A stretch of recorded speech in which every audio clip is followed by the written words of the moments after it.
So these would be my 6 key things to remember as a vocalist for a live performance. I would say, first of all, number 1, to take your vocals as seriously in the live setting as any other instrument or player on stage does. Your guitar player runs through effects, bass players, amps, they've all got their gear and stuff that they're running through, and there's, treated sounds and effects with them all. But sometimes singers, they'll just use the dry vocals, on stage and not think of, treating those vocals as well. So adding some reverb, adding some delays or effects, I think will just always enhance the performance and is super important. There's a number of ways to treat your vocals, which would bring me to, I guess, another, point, which is vocal effects. And there's all kinds of vocal effects that you can access. You can get your own equipment to run your vocals through. Like there's tons of gear. There's like big crazy ones, or there's, smaller guys that look like, your guitar player effect pedal, or, and these are all things that you can just run inline, run yourself. You can dial in your own type of reverb. You can custom make the sounds and decays and how wet or dry you want it. And then you have a really consistent sound for every venue and every show, as opposed to relying on different sound guys if you're a touring musician that doesn't have the luxury of, rolling around with your own sound guy. The other way, which would be another point, would be to become friends with the sound guy. Whenever I get to any venue for sound check, I always try to, first of all, show up on time, and I always really try to befriend the sound guy. Sometimes these, they work hard, late nights, bit of a rugged lifestyle. They sometimes don't always seem like the most friendly people. They're dealing with tons of bands, big and small. But if you're, if you treat them well, then they will treat you well, and ultimately they can control how you sound on stage. And if you sound like crap, nobody blames it on the sound guy. They blame it on you and your performance. So, introducing yourself, letting them know the kind of tones you want on your mic, and asking them if they have any effects running in their board. And 99% of the venues will have reverbs, delays, and whatnot on their soundboard. So, testing out those sounds in sound check to really dial in a very, very desired sound that you want, that will really mesh with your whole band and give you the best live show that you can have. So that's 3 points. And then I guess another thing would be, as a singer, as a vocalist, to invest in your own microphone. And they're not very expensive, and there's different ranges, but you can get a pretty cheap mic for not a lot of money that will just make sure that your mouth is the only mouth on that mic. Because if you think about all the bands and all the dudes and all the people that are putting those mics on their mouths, it's like a cesspool of heinousness, and it's not anything that you want to be getting down with. And staying healthy is incredibly important, and one way to do that is to not be using mics that, hundreds of other people have used.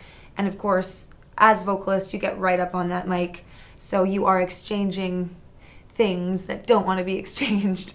So invest, and a lot of these places, you can do payment plans. You can pay a small amount a month. You don't have to throw down big cash right away.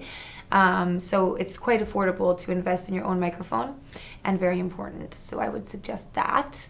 The other element, I would say your monitor mix on stage. So important to dial in a good, proper mix so that you can actually hear yourself. It's, very different jamming with your band in a jam space or wherever versus being on stage, because what the house hears is completely different than what you hear on stage. So these are, there's a couple different kinds of monitors. There's like in-ear monitors, but the more common use that most venues will have are sort of like wedges on stage, and usually there's 2 or 3 or however many you request depending on your band size. And you can often have your own vocal mix and then mix the rest of the band behind you so that you can really hear yourself.